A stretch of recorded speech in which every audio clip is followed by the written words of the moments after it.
So, I'm here tonight to not only talk about the medical side of preparation for a disaster, but I also am going to be talking about a real overview of being prepared for disaster in your life.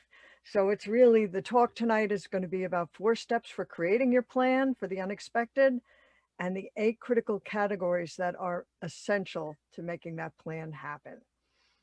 When it comes to creating a disaster plan, and your disaster plan is it, primarily most of us think about it when somebody gets sick or disabled or, somebody dies in the family, and then everybody is scrambling to find all the information. But a disaster plan is for any type of a disaster, medical disasters, death, you're losing your job, the kind of disasters we've had with the pandemic where everything was shut down. It's being able to respond rather than react. So it comes down to disaster planning is something that everybody knows is important, but most of us don't think about until it becomes urgent.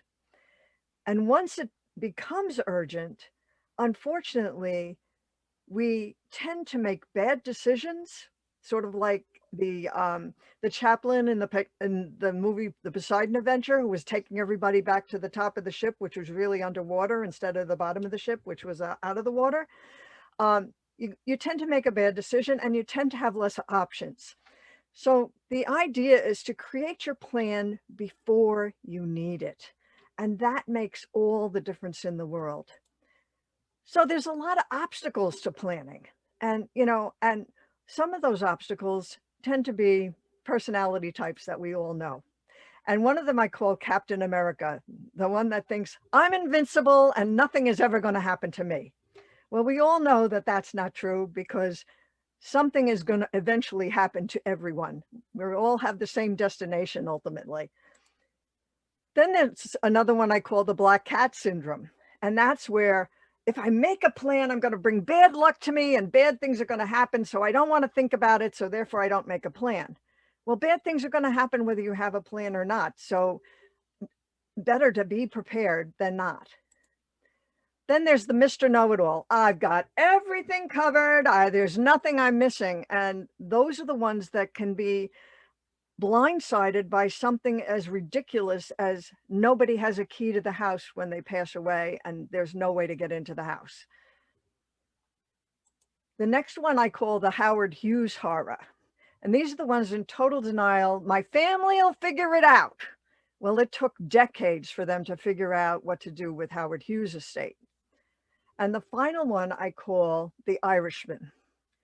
And that's when you may have plans in place, but you haven't told anybody about them and they don't know where to find anything. So you're literally sending your family on a scavenger hunt without a list.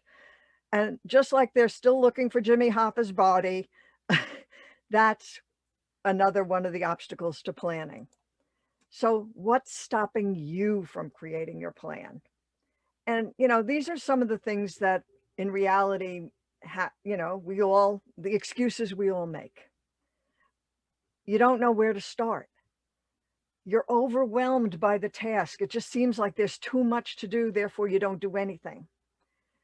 You have a fear of having those difficult conversations. What if a loved one has a terminal diagnosis and you want to be supportive of them and make sure that they get all the health stuff that they need, but you ignore your needs, that what if they're not here anymore and you need to know what to do? So you have this fear of having difficult, conversations. It could be with your parents, it could be with your spouse, it could be with a child who is sick. Then the lack of time, fear that it's going to cost too much money to make the plan. And then good old procrastination, which we're all capable of. So I'm here to tell you it's time for you to get off the merry-go-round. And there are 4 simple steps to creating your plan. And I'm going to make it really simple and easy for you to think about this. And we're going to go through them in a little bit more detail, but I'm going to go through a quick overview of the 4 steps right now. The first is identify what you already have in place. The second piece is fill in the missing pieces. Then you want to organize all your important documents. And finally, you want to communicate your plan to those who need to know. That doesn't sound too overwhelming. So step 1, what do I already have in place? We just got all the documents for our tax returns and a lot of statements and things. It's a perfect time to update the document that you have in your document file with the most recent document, your end of year statement from the bank, your financial statements, any insurance policies as they renew. As you get those documents, put them together and you might be really surprised how much stuff you already have. So step 1 is pretty simple, just figuring out what you already have in place. Step 2 is about filling in the missing pieces, and that requires the 8 critical categories. So there are 8 critical categories that you're going to look at when you're looking at those missing pieces. And this Crisis Planner Roadmap is a free download on my website, and you can go to www.thecrisisplanner.com and get a free copy of this crisis planning roadmap, which goes through the 8 steps. So the first critical category, this is the one we often talk about here at Pulse.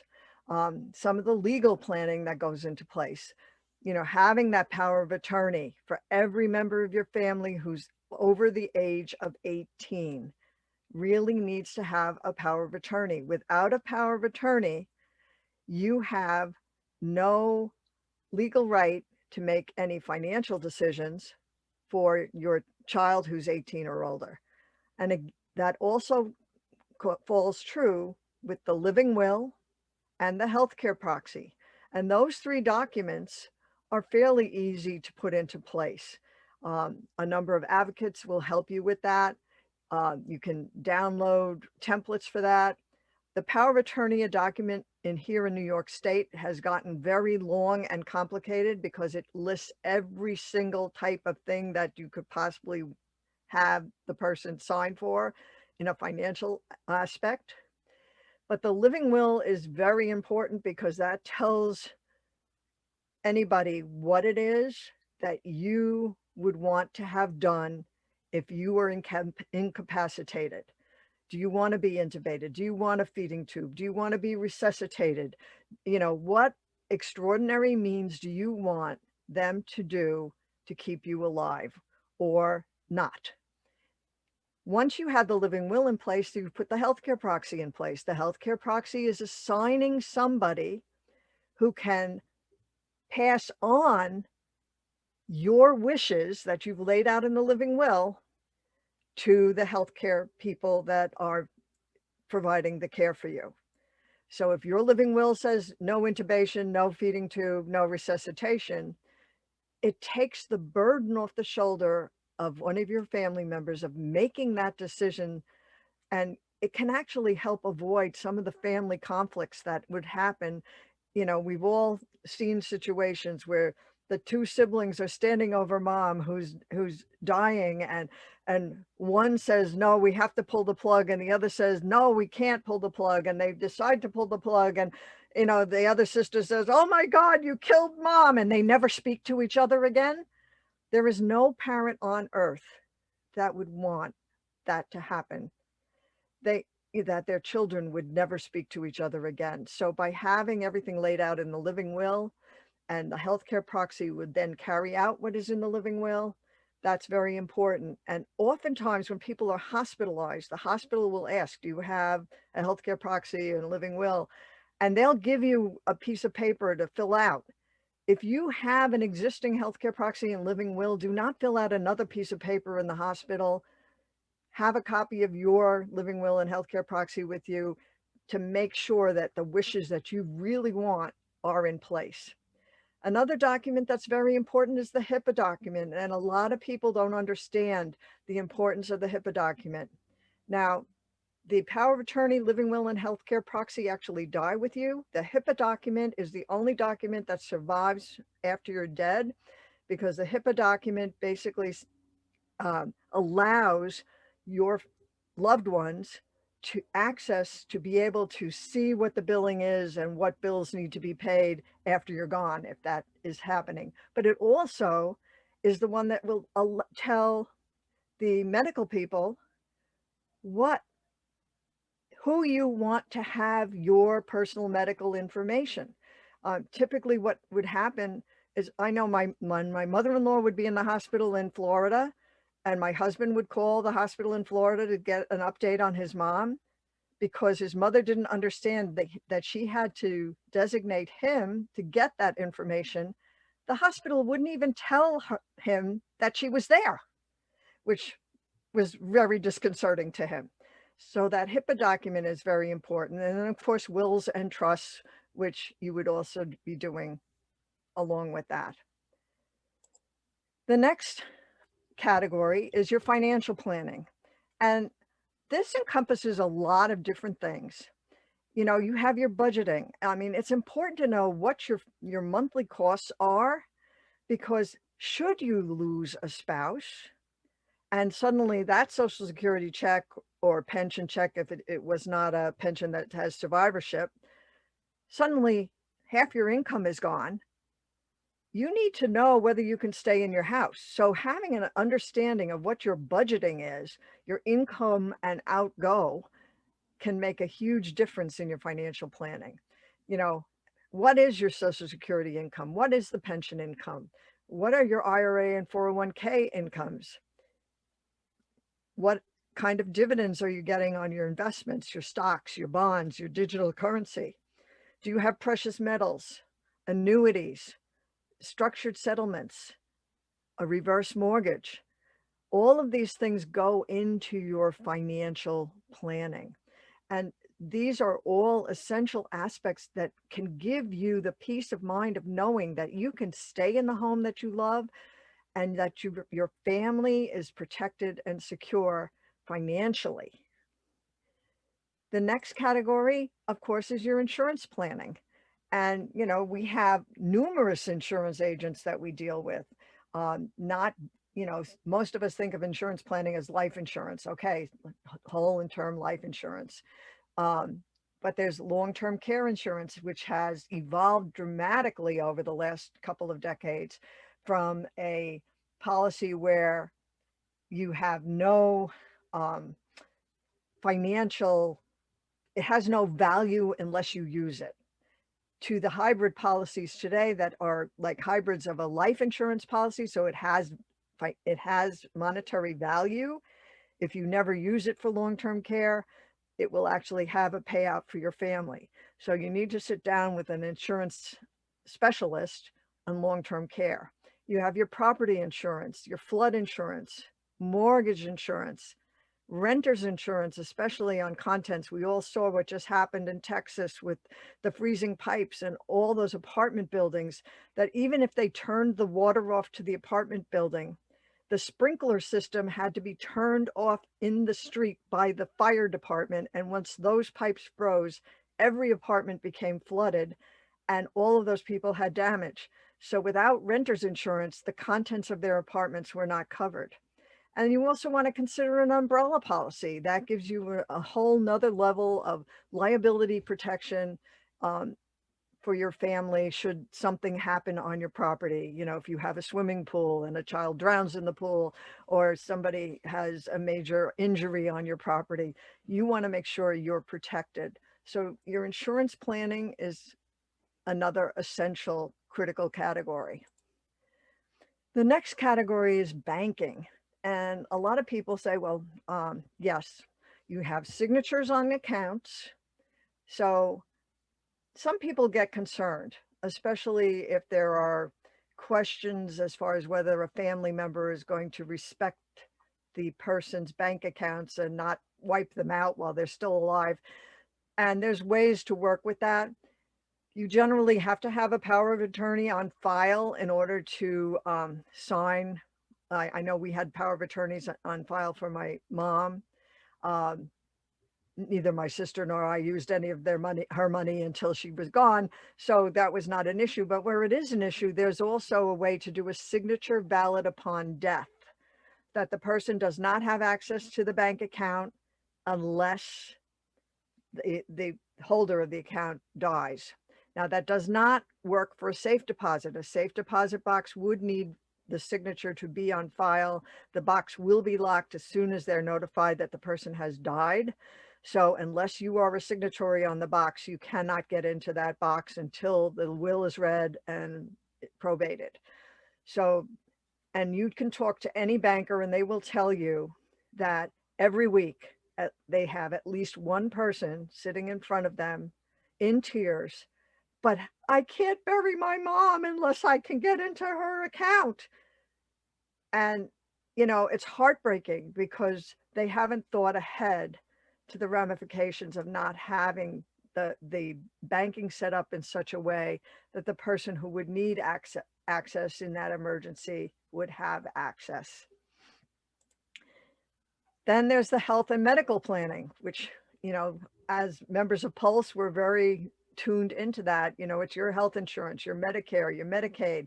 If you have supplementals such as Aflac and Combined, which can help you pay for co-payments and for non-medical expenses, you need to have a health history filled out, which includes your surgeries and your medical conditions, even some familial history if that's relevant. You want to have your medication list up to date and easily accessible. You should have your doctor list, again, up to date and easily accessible. And do you have somebody that would be your advocate? Talk to them. You don't want to spring it onto, have somebody to volunteer. You want somebody to know that you would like them to be an advocate for you should you not be able to speak for yourself. Or should you just need that second set of ears to hear what the doctor says? Because we all know that when you're in the doctor's office, you only hear two things. You hear you're going to live, you hear you're going to die, and you don't hear any of the instructions of what you're supposed to do after that.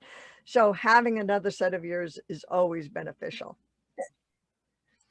The next category I call is the tax planning. And, what is your tax liability when a transaction occurs? You know, your estimated tax planning, and there's a large number of seniors that have to pay estimated tax on a quarterly basis. What are the tax filing requirements when somebody passes away? When do you have to file the taxes? And what are your obligations? And then what is a taxable event? When you sell a home and you've made more money on, in profit on the home, that becomes a taxable event. You sell stocks, you sell bonds, anything that's a taxable event. So understanding that and having that conversation with your accountant is very, very helpful. The next category I call digital documentation and protection. I mean, we live in a digital age today, and there's a lot of things that are going on. The scammers are out to get you every left and right, and every day there's a new scam on my phone, I swear. you know, that I got another call from the IRS the other day that they were coming to get me. So there's all these things that can happen. So get identity protection. It's very inexpensive. You can get it through LifeLock or Legal Shield. It's like $9 a month. It's worth every penny. And they will actually assist you in restoring your identity should it be stolen. In fact, I just had somebody file for unemployment benefits under my name. I'm like, what? I never filed for unemployment. So there's all kinds of scams. You want to have a list of all your passwords and logins, and you'll be surprised how many you have. I had sticky notes all over my computer until I developed the password passport book where I keep all that information. And while you may keep everything in a computer password program, You have to think about the other people that may need to access this should something happen to you. Are they computer literate? Would they be able to find that information on the computer to get into your accounts if they needed to? So I like the redundancy of having it written down and also having the computer password um, program on my computer. You want to have a list of all your auto pays and digital billing that you get on a monthly basis or quarterly basis. A lot of people, those are little mystery things that should something happen to you when they have to turn off all these services, it's nice to know what services they have to call and notify. You should have a computer security program. Your phone security is another area where you're vulnerable. You want to have photo documentation of your home, your contents and property. Again, what just happened in Texas with all this damage, um, you wanted to have pictures of before when everything was set up and everything was nice. And, you do 4 directions, 4 pictures of each room from each direction, open the cabinets, take a picture of the cabinets. If you have specific items of value, you want to document those individually. You don't have to document every single item in your home initially. It may be a long-term project you want to do, but have those basic pictures. And then if something happens, before you start hauling everything out to the street, take pictures of everything in place damaged. The insurance company or an insurance adjuster will need that information if you're going to get the right payout for your home insurance. So having those documented, keep that on a flash drive, in the cloud. You're going to store that in several places. You want to have a secure cloud backup of all your documents. So you're making copies of your documents, uploading it to the cloud, uploading it to a flash drive, and keeping a hard copy someplace. And you want to have a flash drive and or computer backup of everything on your computer. Because again, computers crash, shit happens, as they say.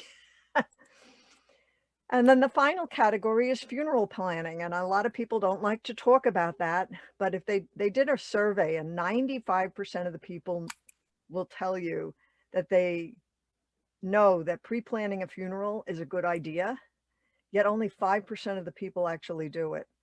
I can tell you that the peace of mind I had when my husband passed away 4 years ago, he had every detail of his funeral planned to be a celebration of his life. And I truly was able to celebrate his life at his funeral instead of stressing about how it was going to be paid for or what needed to be done or overspending or any of those things. So know whether the person is going to be cremated or buried. And I have a dog that has decided he has to go potty, which is hysterical. He's like, my puppy is on top of me at the moment. Crazy. But and so you're going to, whether you have a prepaid funeral, if you're going to be a burial, the burial plot, mausoleum, headstone, is that prepaid? Where is it? Who do you contact? Have all your special instructions for the funeral, the music, the readings, eulogy, clothing, service, etc. written out.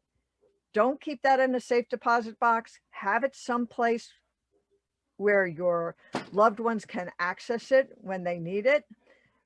Tell them where to find it. It could be a document on your computer plus oh, this is a puppy that's going to be the death of me today. He's like knocking everything over. Anyway, but have everything written out and have that document accessible to your loved ones when they need it. And you want to make arrangements for disabled or dependent children, which again, that's something you would do with your lawyer, but you also want to make arrangements for your pets. Love them as much as we do.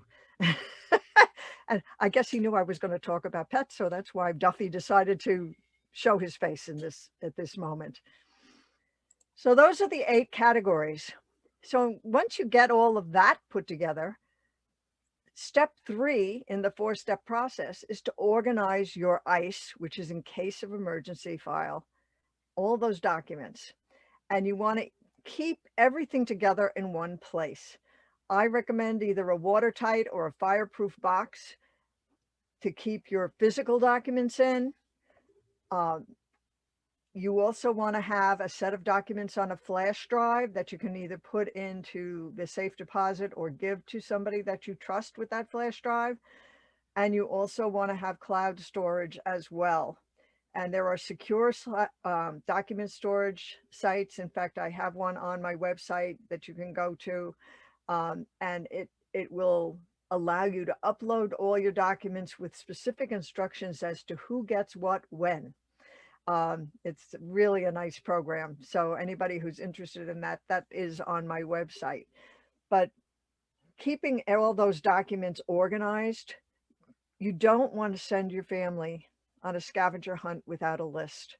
And believe me, when my husband passed away, he had everything buttoned up. We knew, I knew I was going to be okay financially in all these different ways.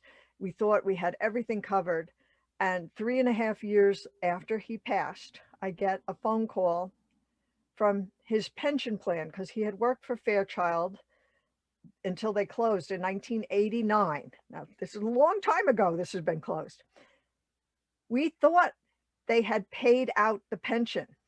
So I wasn't looking for more pension from him. Well, it turned out that the pension had been split into two parts. They paid out one part and had not paid out the other. So they owed me 3.5 years worth of pension payments, which they paid retroactively. And I'm now receiving a pension payment every month, which is really totally unexpected. But even the crisis planner can be surprised at times with things that you thought you had covered. And sometimes there's surprises that are delightful surprises. Sometimes they're not so delightful. Okay, so, and then the final step, and this is to me one of the most important steps and sometimes one of the most difficult, is communicating your plan. Who needs to know and what do they need to know? You know, a lot of our parents, they grew up in the Depression.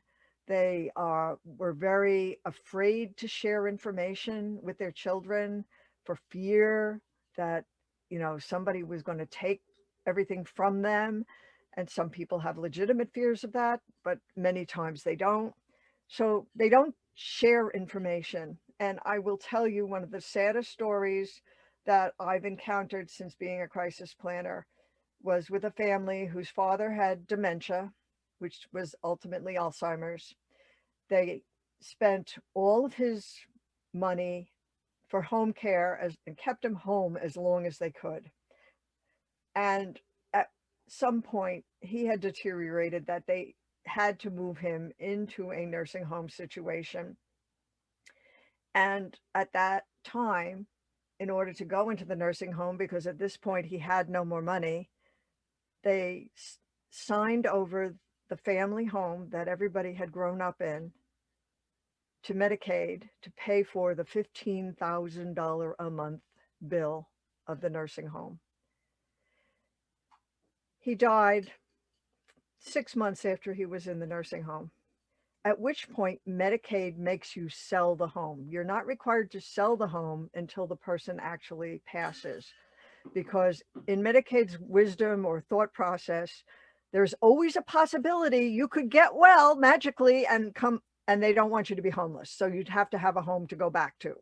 So they don't actually make you sell the home until the person passes, at which point the family was cleaning out the home, and there they found it, tucked in a bottom drawer, a long-term care policy that would have not only saved the home, but would have saved all the money that they had spent for his home care.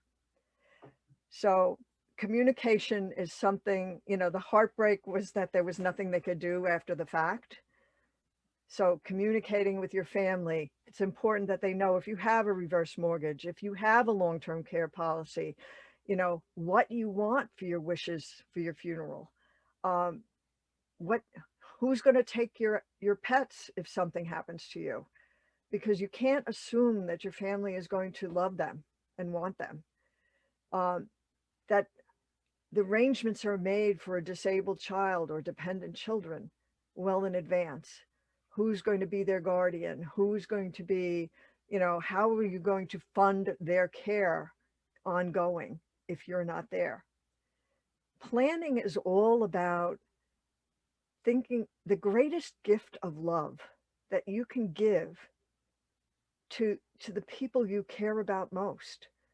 It's allowing you to tell them that they're going to be okay if something happens to you. And to me, that's why I'm so passionate about being the crisis planner. And it's why I do what I do. So I want to remind everybody, don't be overwhelmed. It looks like we went over a lot of stuff. Take things step by step. I want to remind you, how do you eat an elephant? One bite at a time. And here's just some tools and resources that are available from the Crisis Planner. You can download your free Crisis Planner roadmap, some disaster checklists, and an ICE file checklist by going to www.thecrisisplanner.com. There's a number of books, Shit Happens, and Now What, the Password Passport, as well as the Home System. Everything's available at www.thecrisisplanner.com. You can contact me at lindafostek@thecrisisplanner.com or call me at 631-368-5005. And I just want to remind everybody to listen to the Linda Fostek Show. Get off the worry, go around Tuesday nights at 9 p.m. on boldbravemedia.com. Show, the Linda Fostek Show.